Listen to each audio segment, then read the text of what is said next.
Er wienen juist joen stwollen te kwaad in het dorpshuis van Haskedieken. De dreigende werindieling roept een soort emoties op. Jeder hier BMW van Skastland zijn dat er bevast geen groen naar Heerenveen giet. Maar na grote druk van de provincie is die tasissing van tafel vagen. Haskedieken en Nijbregen moeten naar Heerenveen. Of zal de provincie een negatief advies aan over de vorming van de nieuwe gemeente de Friese Meren. En dat valt net goed in beide dorpen. Dat u dat wijzigt, dat kunt u niet maken. Een zichzelf respecterend college wil dit niet en doet dat niet en blijft achter haar burgers staan. Laat jullie niet sturen. Als je niet weet waarom, als er geen argumenten liggen, dan zeg je toch niet ja? Jo, het heel niet gedwongen.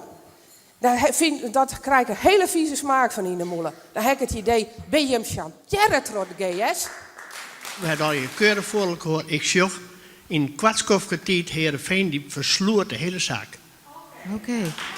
Het is duidelijk, de inwoners van Haskedieken Nijbregen binnen lelijk, poer lelijk. Op een enkeling naai wil geen ien aansluiten bij Heerenveen. Het slotstuk van de joen maakt het dat wel duidelijk. Het dorpsbelang hoe lang het een groot aantal sammelen handtekens onder onwijzige rietsleden. Het is de vraag wat de protesten wat opsmieten zullen. De rietsfracties van VVD en CDA willen de fusie eens net knapper litten. De FNP had de kaai in handen. Wij hebben natuurlijk wel de verantwoordelijkheid voor deze beide dorpen.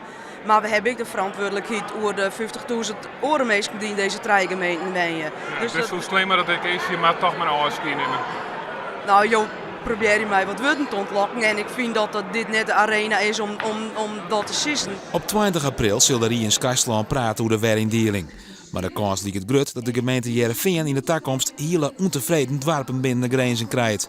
En hoe ging je daarmee om? Het zou gewoon goed zijn dat men eens een wat helderder beeld krijgt van de gemeente Heerenveen. Het zou ook heel goed zijn als plaatselijk belang dus zou gaan praten met de plaatselijke belangen van de dorpen in de gemeente Heerenveen. Dus dan zou ze merken dat Heerenveen een gemeente is met ook een oog voor de dorpen. En dat men helemaal niet bang hoeft te zijn, maar die vanavond werd gesuggereerd dat dorpen zouden gaan verloederen.